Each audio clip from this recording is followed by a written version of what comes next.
It's a Minimalist Monday edition of Optimal Finance Daily, episode 766, 6 Ways to Apply Decluttering Principles to Your Finances, by Guy Birken with BecomingMinimalist.com. And I am Dan, I'm your host, and I'm here each weekday reading to you from some of the very best personal finance blogs on the planet. Our post today comes from a guest author on Becoming Minimalist, and Emily's name should sound familiar if you've been listening to this show for a while. She is a frequent contributor to PT Money and some other sites as well. And before we get to it, a big thank you to Design Crowd for their support. When Harvard Business School's Innovation Forum needed a logo, they turned to Design Crowd. They received over 265 logo designs from 57 designers. You could be on your way to the same result with just one post on Design Crowd. For a special $100 VIP offer for our listeners, check out designcrowd.com/finance to learn more and save up to $100 when you start your next project. That's DESIGNCROWD.com/finance, or simply enter the discount code FINANCE when posting a project on Design Crowd. For now, let's get right to our post for today as we optimize your life.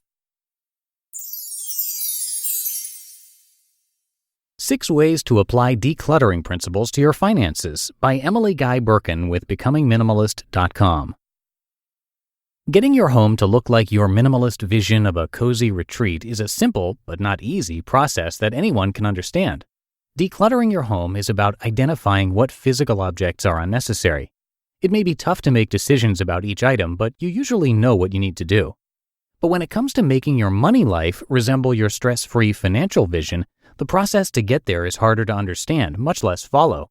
When it comes to physical decluttering, you can't help but notice the unused treadmill in your bedroom if you stub your toe on it twice a day.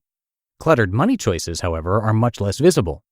The good news is that the same strategies that can help an overwhelmed newbie minimalist declutter can also help a financially struggling minimalist get a better handle on her money. Many of the same principles apply. Here are some decluttering strategies that can double as tips for money management. 1.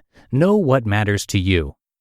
Minimalism is all about removing what is unnecessary so only the essential remains.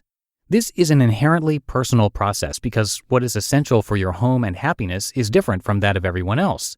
Recognizing exactly what is most valuable to you allows you to create a home that reflects your values. Similarly, budgeting your money starts with your values. Other than financial necessities, identify the purchases or spending decisions that matter most to you. Choosing to spend on things you value makes it easier to let go of the things you don't. 2. Declutter first, organize second. A common mistake in decluttering is to try organizing your way out of the mess. Starting with organization allows you to avoid the tough decluttering decisions while feeling like you're making progress. But organizing first means you are often trying to find space for things you don't want to keep while ignoring the root of the problem at the same time. A similar mistake with money management is forcing a tracking system onto your spending habits without first examining those habits and purging the ones that aren't working for you. This has become even more common nowadays with the countless banking apps that will track spending for you. But trying to track your spending when you spend more than you can afford is just another way of organizing clutter. It doesn't get to the root of your financial stressors, and it only gives you a false sense of progress. As with physical declutter, it's better to start by eliminating the purchases you don't need before getting into the nitty-gritty of organizing your finances. 3. Start with easy-to-declutter items. You don't need to start your minimalism journey by getting rid of your grandmother's wedding china, even if you don't use it. Instead, you start with the duplicates you own, the things in storage you will never miss, or the stacks of magazines you haven't read. So if you need to cut expenses in your budget, start with the items that are not important to you or that you simply will not miss. That could be anything from your cable subscription to your unused gym membership to the extra data you never use on your cell phone plan. 4. Every item needs a home. Minimalist homes have a place for everything. Anything out of place can easily be returned to their proper homes. Give every dollar you earn a home by planning where your money will go with every paycheck. Doing this will mean you are prepared for both expected and unexpected expenses. Some of the homes you should plan on for your dollars include an emergency fund, retirement savings, bills, and fun money. 5. Declutter daily. A little bit of decluttering every day not only helps to maintain your space, but it also saves you time and frustration. For instance, it's easier to recycle your junk mail and file important mail as soon as it comes in the house than it is to deal with a teetering pile of paper when you realize you can't find your cousin's wedding invitation. Managing your finances should also be a similar daily habit. Make it part of your daily routine to log into your bank account, check your balances, and look over your purchases. This will help you keep track of where your money is and what it's doing, and it will give you a chance to head off potential problems. 6. Remember, it's a journey. Both minimalism and good financial health require regular maintenance. Neither process is a once-and-done job, as you will always have to maintain your decluttered home and your budget. There will always be items that need to be put away or decluttered from your home, and there will always be money coming into and flowing out of your life.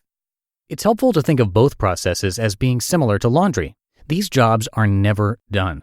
Just as you must sort, wash, dry, fold, and put away your clothes on at least a weekly basis, you need to make decluttering and checking in on your finances a regular habit. These 6 strategies are the basis for creating both a serene and decluttered home and a well-managed and stress-free budget. Committing to these strategies can help you feel more in control of your life and finances and more connected to the things that matter most to you. You just listened to the post titled 6 Ways to Apply Decluttering Principles to Your Finances by Guy Birken with BecomingMinimalist.com. And thank you once again to DesignCrowd for their support. DesignCrowd is a crowdsourcing graphic design platform.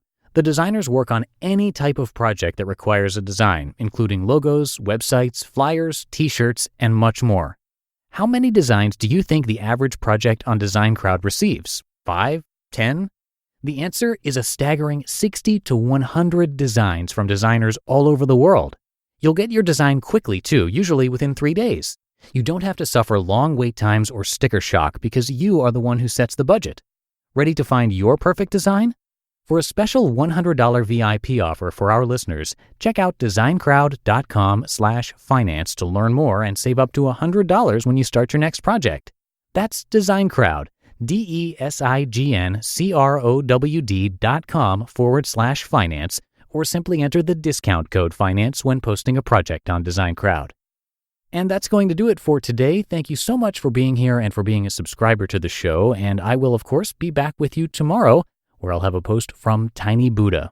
So I'll see you there, where your optimal life awaits.